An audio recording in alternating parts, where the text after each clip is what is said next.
guys, it's Ruthie with the Pulpal Backyard Farm, and I wanted to just show you a little bit of what we can this year. Now, we didn't do a whole lot. We did some dehydrating and things, but we did some soups and cabbage and chili. We did a few jellies. We ate up a lot of the grape jelly already because I used a lot of that in peanut butter and jelly. We have some grape back there still, though. We did some plum jelly. We have more canned goods inside. We have some on top of our cabinets in the kitchen. And I have it mixed in here with some of my canned goods. And I just wanted to share that.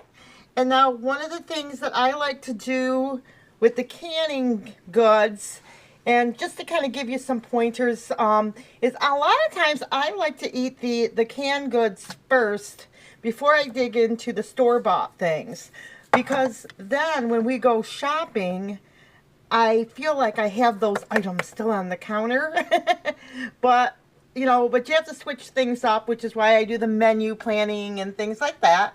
And this group of items are actually out in our garage, just to, having a place to store it.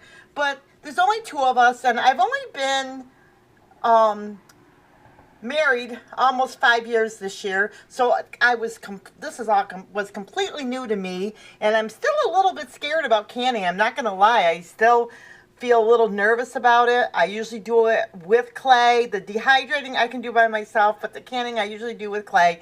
But I wanted to show you some of the items that we can, and I'm finding that I really love the canned food. I try to keep it moving.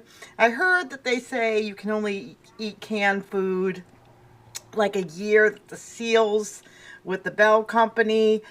You have to do your checking. That's my disclaimer because I'm just too new. But I know many canners eat their food until they feel like, let their conscience be their guide, so to speak. But I did want to share with you my method. I have some here, 1016. This must be plum jelly. We have a different weird way of labeling things. We were using numbers and things like that. It was just Clay just wanted to number it like that. He thought it would be faster, and I have a little book that I use so I know exactly what everything is. But it sounds kind of weird, but it works for us because when I want to grab something off the shelf, it's just faster. And when I want to put number 7 away or number 8 or something, because, some of it's recipes too, you might make plum this, plum that, tomato this, tomato that. So anyway, it just works for us. But what I like to do, like I said, is I like to eat up the canned items good. I feel like it saves me at the grocery store. And then by the end of winter, hopefully all of that will be gone.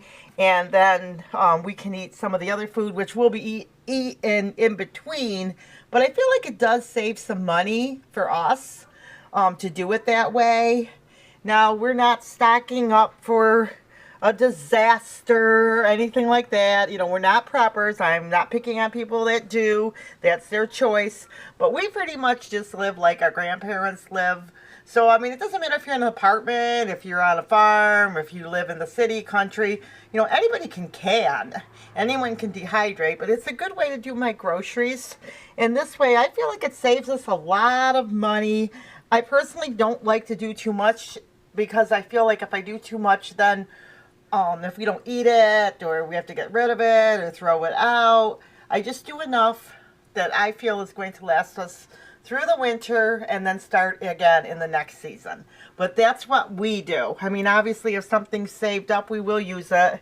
But, expiration dates, that's something Clay and I have had a lot of discussion about, is, you can eat lots of food after it's expired. But my disclaimer is, check with the, right people, not me. But most of the things that we're doing these days is I try to keep things moving so we're not in that situation where we have food that is expired that we have to find, decide whether or not we're going to eat it.